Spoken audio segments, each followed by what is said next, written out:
This video is sponsored by Skillshare. Oh. Hey.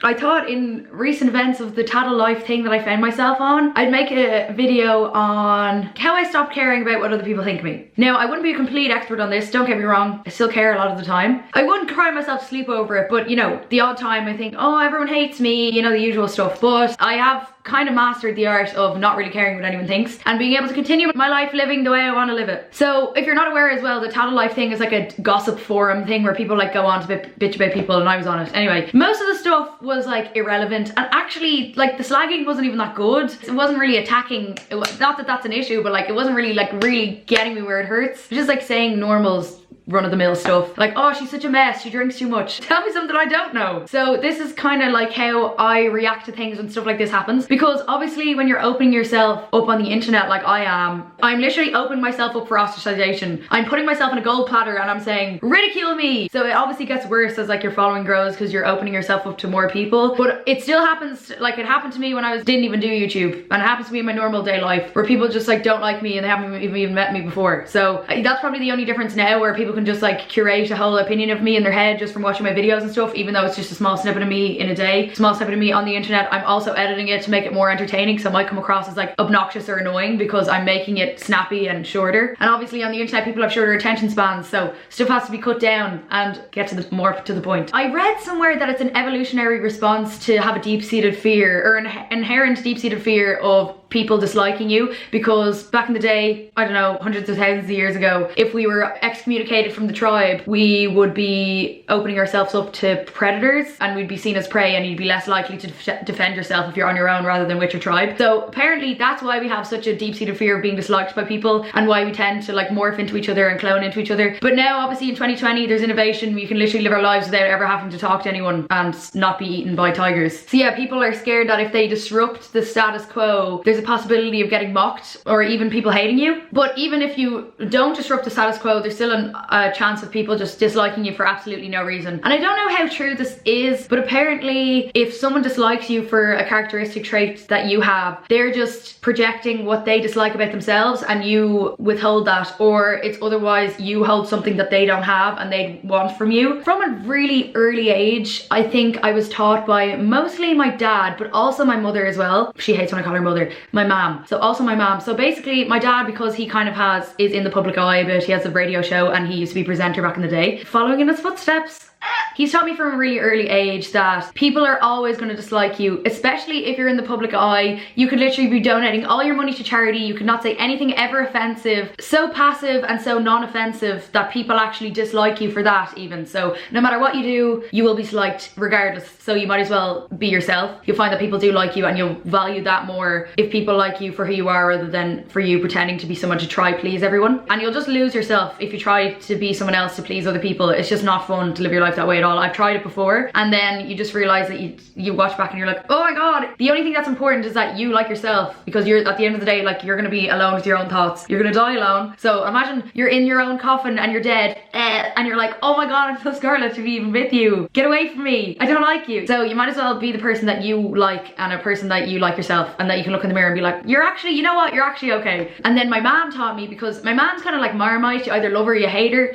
Sometimes she says offensive things, but she is the biggest legend ever and also the funniest person on the planet. So I think I probably got a lot of my personality off of her. I'm kind of like the boisterous, loud sort of person, but she like brings happiness into people's lives, and I think that's worth it, even if you're seen sometimes by other people as like loud, bull in a china shop sort of person. But as long as you're like bringing happiness into people's lives, that's a really good impact that you're making on people. Like imagine that someone's having a bad day and you can make them laugh, and that's what I prefer the type of person to be, rather than just like keeping my mouth shut to please other people. Waste of time. And then overall, from that whole experience of my childhood as well, if you don't have a parent that's teaching you this, just take it from me. I'm telling you this right now, just learn it from me. What I also learned is that some people my age, older and younger, might have a completely different upbringing to me, so they have a completely different set of morals, they have a completely different set of like expectations of people, and so you shouldn't really be expecting everyone to like you, or expecting people to understand love and compassion, or to just like let people be themselves. Because even I know from like talking to my friends, comments, someone would say, oh, I find it so annoying when like someone does this. I'm literally sitting there like, I literally couldn't give a fuck. I couldn't give less of a fuck what anyone else does. Other than affecting me, I don't really care. Or if it's like affecting my family or something, I literally couldn't give a fuck what anyone else does or how they live their life. Like literally, if you're not offending anyone. And another thing of what I realized from the tattle life thing, people, especially if you're in the public eye, even if they think they're giving you constructive criticism, if you take that on board, you change yourself as a person, you progress as a person, and it improves your morals and your moral compass, they're still gonna find another problem.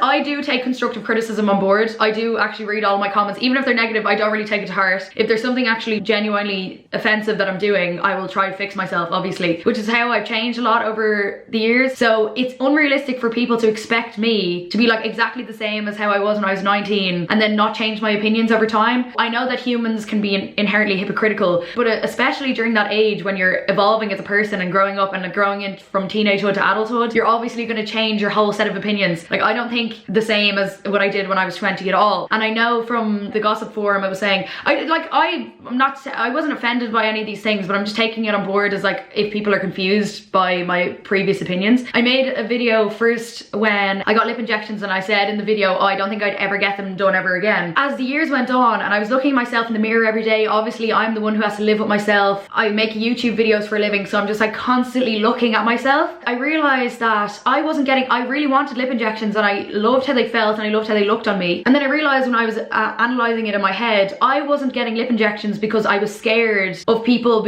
calling me a hypocrite rather than anything else. Like I wasn't not getting them because of my own moral compass. I was getting it because I was scared of what other people would say about it. And obviously as a bisexual woman, it's very easy for me to morph into a girl that like I want to date. Am I attracted to myself? It could be self-love, self-obsession, I don't know, like what end of the spectrum is it? Not that I have to explain myself to anyone really, but another point that I wanted to make is usually if we're seeking approval, I think this is a TikTok. I think I saw this on a TikTok, but anyway, what the girl said was, the approval you seek from others is the approval you refuse to give yourself. So like I've said in those videos before as well, I'm so insecure about this being my career because I literally refuse to give myself approval over it, because I always think that like, this is so dumb and vapid, but I always think that my romantic partner won't be interested in me because they'll be embarrassed in my career. I found that that was perpetuating my obsession with other people's careers. So then I found that I was being shallow and materialistic sort of when I was like seeking a romantic partner. I'd be so interested in like what job they did, if it was an admirable career, and like if it was going to impress my friends and family. And then Emer sat me down one day in the room in London, she was like, no one cares, people just want someone who's nice for you. So that's basically was my reaction from my own insecurity. It was me projecting my own insecurities onto the people. So again, with the self-love work, I think, if I've said this before in videos as well, the more you love yourself, the nicer you are to other people, the less you're going to bitch about people, and the less you'll feel the need to like talk shit about other people to bring them down. Because if I'm feeling shit about myself, like I even find that if I'm hungover, I want to snap at someone. So it's obviously all to do with your own issues if you're feeling shit about yourself. So that's why I know when other people are being mean to me or like saying shit about me, I know that they have issues going on with their life. I'm not taking it personally, because if you feel the need to talk negatively about someone, you must not have a really happy, like fulfilled life if you feel the need to like talk shit about other people. But as well, it's totally normal to feel like you care about people's opinions. Like I wouldn't say 100% of the time, 24/7, I don't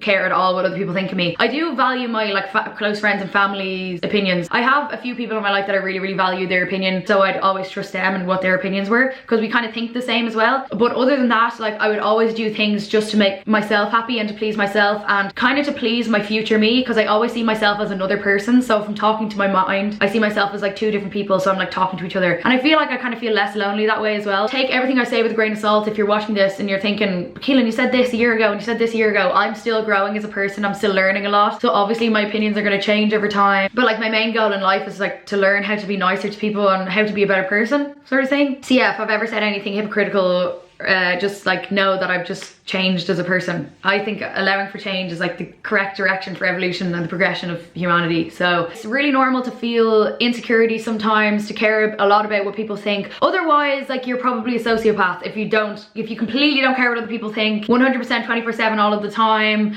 and you literally couldn't give a fuck about anyone other than yourself. Probably need to go see a therapist. I don't know, I can't help you there. If you don't allow yourself to feel insecure, if you don't allow yourself to overthink sometimes and you just kind of shut it off, which is sometimes what I did as a coping mechanism, especially during like seasonal depression.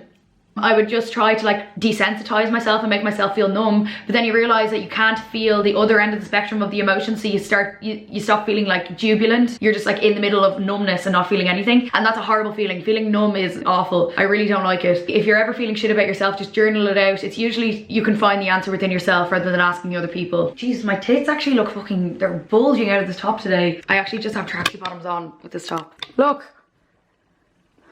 What? Look at the side profile on those ditties though. Okay. That's it for me, guys. I think that was an absolute ramble. I don't know if I was making any sense there, to be honest. I literally made notes on this yesterday. I was like reading. So I was dog sitting yesterday because I got a new dog.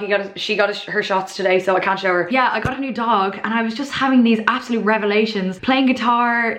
I'm just absolute wholesome vibes now that I'm at home. I haven't drank for 3 days and I literally think I'm Gandhi. My COVID test came back negative. So I'm gonna go into town and I'm gonna strut up Grafton Street, and everyone's gonna be looking at me as that city girl who's back in her hometown. You know that TikTok, and it's like, that's how much of a main character complex I have. Fuck, I actually need therapy.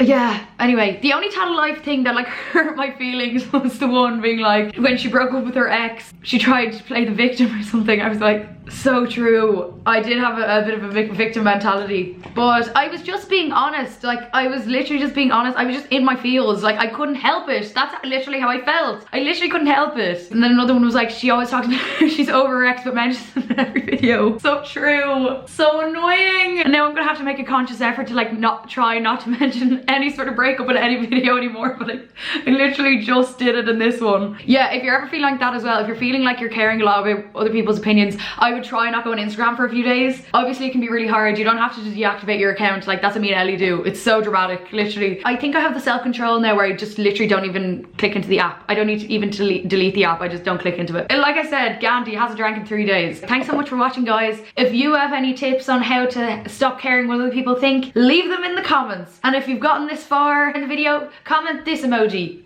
That's it for me. Have a great day. And also, don't get me wrong, I'm not speaking on behalf as like I'm a holier, like sanctimonious position where like I don't fucking bitch about people ever. I only spread positivity. Obviously that's not true. I still bitch about people the odd time. I'm just trying not to. But obviously I'm not saying I'm perfect. I'm not trying to lecture people in this video at all either. Oh yeah, I'm definitely not a perfect person. I fuck up all the time. That's basically it. Thanks.